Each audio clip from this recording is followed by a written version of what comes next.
Depois do massacre do Miri, Vasco da Gama zarpou para Cananor, onde se localizava um pequeno entreposto comercial português. Durante as negociações sobre as condições comerciais, o rajá da cidade explicou ao almirante português que estas teriam de ser negociadas com a comunidade mercantil da cidade, que era muçulmana. Vocês já sabem o que vai acontecer. Você tá falando sério? Gama não estava disposto a entender a divisão presente na costa do Malabar entre o poder político hindu e o económico dos seus súbditos muçulmanos.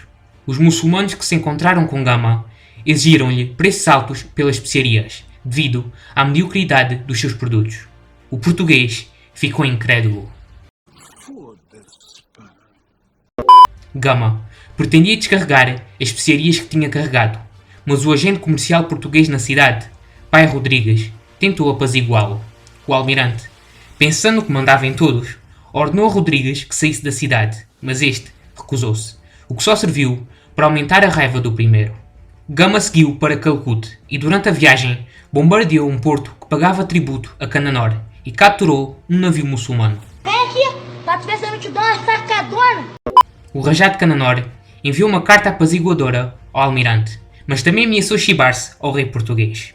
A carta não acalmou Gama e, para piorar, ele apercebeu-se que ela tinha sido escrita por Rodrigues.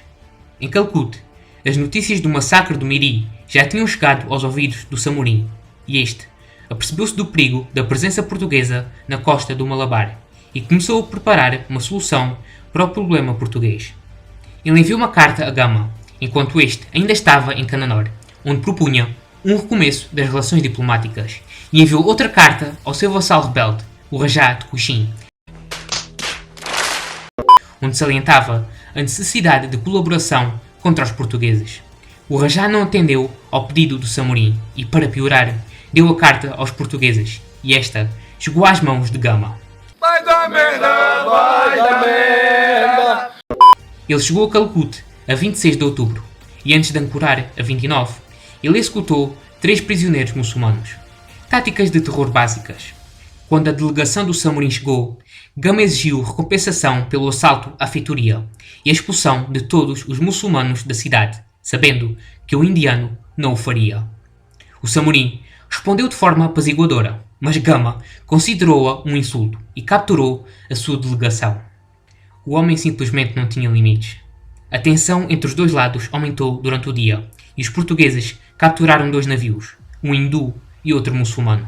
O Samorim, furioso, enviou uma carta a Gama, onde lhe disse que se ele não respeitasse as regras da costa do Malabar, ele não seria bem-vindo em Calcute. Gama troçou do Samorim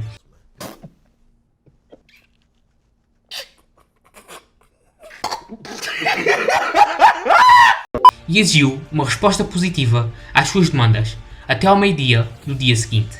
Durante a noite, Gama ordenou que os navios portugueses se aproximassem da cidade e os seus habitantes começaram a trabalhar na fortificação desta. Quando o meio-dia do dia seguinte chegou, Gama não recebeu nenhuma resposta. Assim, ordenou a execução dos tripulantes dos navios capturados e o bombardeamento da cidade. Este continuou noite dentro. O português não estava satisfeito e no dia seguinte ordenou que os cadáveres dos tripulantes executados fossem cortados e enviados com uma carta. Caracas. Nela, Gama exigia que o Samorim pagasse pela pólvora e pelas bolas de canhões que os portugueses tinham gasto, como um excelente diplomata faria.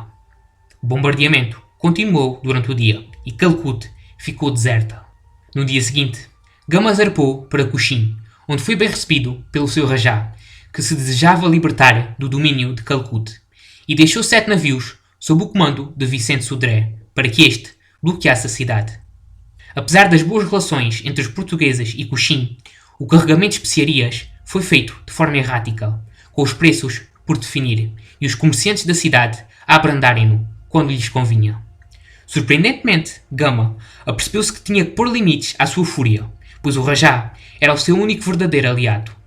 Durante esta estadia, os portugueses aprofundaram ainda mais o seu conhecimento sobre o subcontinente indiano e ouviram histórias sobre Ceilão e as suas plantações de especiarias e a presença de pedras preciosas e pérolas na ilha. Em Calcute, o Samorim procurava resolver o problema português. Ele procurou abrandar o comércio de especiarias com os agentes de Gama, o que explica os atrasos em Cochin, para que os portugueses ficassem demasiado tempo e fossem impedidos de partir pela monção. Apesar deste esforço, o bloqueio de Sodré obrigou Samorim a ceder. Ele ofereceu uma proposta de paz a Gama, através de um Brahmana, um alto sacerdote hindu, e comprometeu-se a pagar os danos causados e a estabelecer um tratado de paz. Gama, miraculosamente, decidiu não matar o enviado e zarpou para Calcute. As coisas pareciam ir a direito, mas há sempre um mas. Quando chegaram a Calcute, o Brahmana foi à terra, deixando os seus filhos a bordo, e prometeu voltar. Ele não voltou. De seguida, outro enviado pediu a Gama que enviasse um fidalgo para receber a compensação. O português passou-se, inclusive respondeu que nem sequer enviaria um grumete ao Samorim. Oh shit, here we go again. O dia passou e à noite a batalha que se adivinhava começou. Mas quem começou não foi Gama. Os portugueses avistaram 2 barcos amarrados a sair da cidade. O almirante foi acordado e este pensava que o Samorim iria cumprir a sua promessa. Tal não era o caso. Os portugueses viram mais cerca de 70 a 80 navios e a batalha começou. Durante esta, os indianos estavam tão próximos dos portugueses que os últimos ficaram impedidos de utilizar os seus canhões. Surgiram ainda mais navios indianos. Nesta altura, eram centenas contra 16 navios portugueses. Apesar da superioridade numérica, as forças de Calcute, aliadas a corsários árabes, sofreram imensas baixas. Gama decidiu cortar o cabo da âncora do seu navio e zarpar.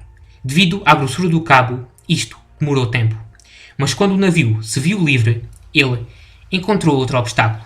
O mar estava calmo e os navios portugueses ficaram praticamente imóveis. Que merda, hein? Todo dia tem uma merda. Mesmo assim, a sorte voltou a salvar os portugueses, quando uma força portuguesa de 3 navios, vinda de Cananor, rebocou a frota de Gama. Apesar da vitória, o almirante português teve que recuar, mas a sua desconfiança para com os indianos avançou. Gama ordenou a execução de vários presos capturados durante a batalha e enviou os seus cadáveres num barco, juntamente com uma mensagem para o Samorim, prometendo vingança. Muito obrigado por terem assistido ao vídeo. Para apoiarem o canal, inscrevam-se, deixem o vosso gosto e comentário, ativem as notificações e sigam-me nas minhas redes sociais que estão na descrição.